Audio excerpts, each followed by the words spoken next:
Hello friends, welcome to daily food. ഇന്ന് നമ്മൾ കാണാൻ പോണത് വളരെ അടിപൊളിയായ ഒരു സ്നാക്സ് ആണ്. വളരെ ഉഗ്രൻ ടേസ്റ്റിയായ ഒരു സ്നാക്സ് ആണ്. എന്നാൽ നോക്കാം.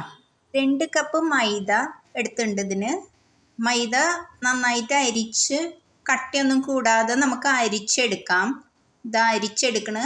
ഇനി 1 സ്പൂണ് ബേക്കിംഗ് പൗഡറാണ് ആവശ്യം. പിന്നെ 2 നുള്ള് ഉപ്പും കൂടി എടുക്കാം.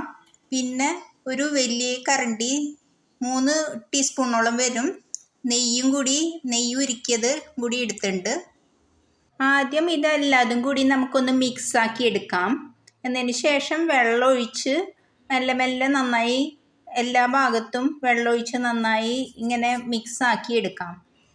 ചപ്പാത്തിക്ക് കുഴയ്ക്കുന്ന പോലെ തന്നെ, പക്ഷേ ഇത് അധികം സോഫ്റ്റ് ആവാൻ പാടില്ല. കുറച്ചൊരു വെള്ളം കുറവിൽ തന്നെ കുഴച്ച് ഉരുണ്ടിയാക്കി വെച്ചിട്ടുണ്ട്. അതവിടെ റെസ്റ്റ് ചെയ്യാൻ വയ്ക്കുക. ഒരു 15 മിനിറ്റ് റെസ്റ്റ് ചെയ്യാൻ വയ്ക്കുക.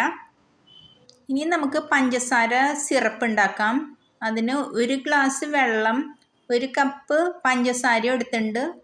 പഞ്ചസാര കുറച്ചൊന്ന് തിളച്ചതിന് ശേഷം നമുക്ക് 2 ഏലക്കായ പിന്നെ 1 നുള്ള് ഫുഡ് കളറും കൂടി ചേർത്തെടുക്കാം. ഞാൻ ഇവിടെ ഓറഞ്ച് കളറാണ്. 1 നൂല് പരുവാകുമ്പോൾ നമുക്ക് ഇറക്കി വയ്ക്കാം. ഒരു കടായിൽ കുറച്ച് ഓയിൽ ഒഴിച്ച് ഇളം ചൂടാക്കി വയ്ക്കാം. നമുക്കിനി മാവ് തുറന്ന് നോക്കാം. 10-15 മിനിറ്റ് കഴിഞ്ഞിട്ട് നമുക്കിനി മാവ് കുറച്ചെടുത്ത് അത് കുറച്ച് നടുവിൽ ഒരു കുഴിയിട്ട് കൊടുക്കാം. ഇങ്ങനെ എല്ലാം ചെയ്തെടുത്തിട്ടുണ്ട്. ഇനി എണ്ണ അധികം ചൂട് പാടില്ല. ഇളം ചൂട് മെല്ലെ ചെറിയ തീയിൽ തന്നെ വെച്ച് നമുക്ക് അങ്ങോട്ടും ഇങ്ങോട്ടും മറിച്ച് ഒരു ഗോൾഡൻ ബ്രൗൺ ആവണ വരെ നമുക്ക് തിരിച്ചു മറിച്ചിട്ട് ആക്കി എടുക്കാം. നല്ല ഗോൾഡൻ ബ്രൗൺ ആയി നമുക്ക് ഇങ്ങനെ എല്ലാതും ഉണ്ടാക്കി കോരി എടുക്കുന്നുണ്ട്. ഇനി നമുക്ക് ഇളം ചൂട് വേണം കേട്ടോ ഈ സിറപ്പിന്, ഷുഗർ സിറപ്പിന്. എന്നിട്ട് നമുക്കിത് ഓരോന്ന് തിരിച്ചു മറിച്ചും സിറപ്പിൽ മുങ്ങണ വിധം അങ്ങോട്ടും ഇങ്ങോട്ടും ആക്കി ഇട്ട് കൊടുക്കാം. കുറച്ച് നേരം അടച്ചു വയ്ക്കാം.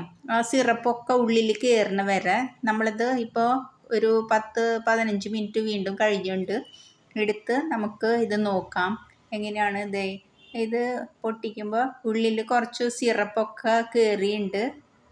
നല്ല വളരെ സൂപ്പർ ടേസ്റ്റിയായ ഒരു പലഹാരമാണ്. മസ്റ്റ് ട്രൈ ചെയ്യേണ്ടതാണ്. എല്ലാവരും ട്രൈ ചെയ്തു. നമ്മൾ ചാനലൊക്കെ ഒന്ന് കണ്ട് സപ്പോർട്ട് ആൻഡ് സബ്സ്ക്രൈബ് ചെയ്യണേ. താങ്ക്